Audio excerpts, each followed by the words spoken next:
एक गांव में एक मछुआरा रहता था। मछलियां पकड़कर और उन्हें बेचकर वह अपना जीवन यापन करता था। रोज सुबह वह नाव लेकर समुद्र में निकल पड़ता और शाम ढले ढेर सारी मछलियां लेकर लौटता था। नाव उसकी आजीविका का साधन थी, लेकिन वह सालों पुरानी नाव थी और टूटने लगी थी। इस डर से कि कहीं कोई दुर्घटना न हो जाए, उसने एक नई नाव बनाने का मन बनाया। उस दिन वह मछलियां पकड़ने न जाकर जंगल चला गया, ताकि नाव बनाने के लिए मजबूत लकड़ी ला सके। नाव बनाने की मजबूत लकड़ी खोजते खोजते वह जंगल के बहुत अंदर चला गया और रास्ता भटक गया। शाम हो चली थी, धीरे धीरे अंधेरा होने लगा था।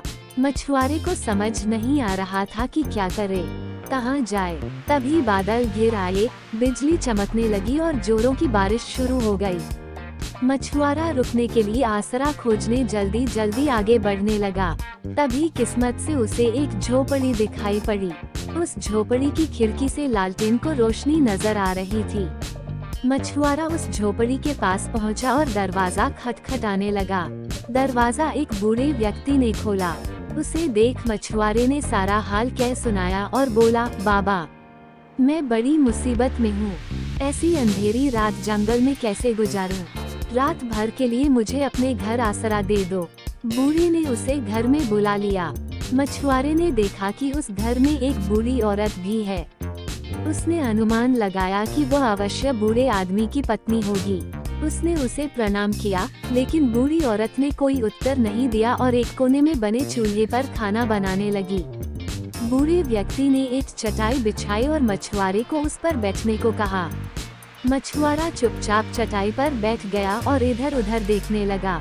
बूढ़े आदमी ने उससे कोई बात नहीं की। उसने बूढ़ी औरत से भी कोई बात नहीं की। उनका व्यवहार देख मछुआरा चकित था। कुछ देर बाद बूढ़े व्यक्ति ने मछुआरे को भोजन दिया और स्वयं भी बूढ़ी औरत के साथ भोजन करने लगा। फिर वो दोनों सो गए। मछुआरा भी चटाई पर लेट गया, लेकिन उसे नींद नहीं आ रही थी। वह लेटे लेटे बूढ़े आदमी और औरत के बारे में सोच रहा था। दोनों उसे रहस्यमय लग रहे थे। इतने घने जंगल में अकेले रहना और बिल्कुल बातें ना करना। मछुआरे को लग रहा था मानो वे कोई भेद छुपा रहे हों।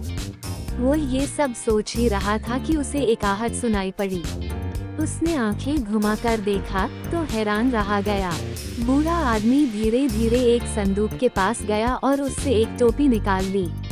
फिर उसे पहनकर बोला, गिली गिली छू उड़ जा तू। इतना कहते ही बूढ़ा गायब हो गया। थोड़ी देर बाद बूढ़ी औरत उठी और संदूक के पास जाकर उससे एक टोपी निकाल ली। फिर उसे पहनकर वह भी बोली, गिली गिली छू उड़ जा तू, और गायब हो गई।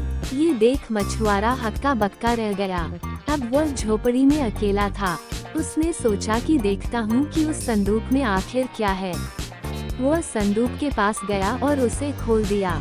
उसने देखा अंदर एक टोपी पड़ी हुई है। उसने वह टोपी निकाली और पहन ली।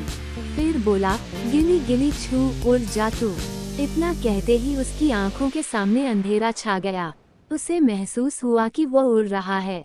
कुछ देर बाद जब अंधेरा छटा तो उसने खुद को एक महल की रसोई में पाया।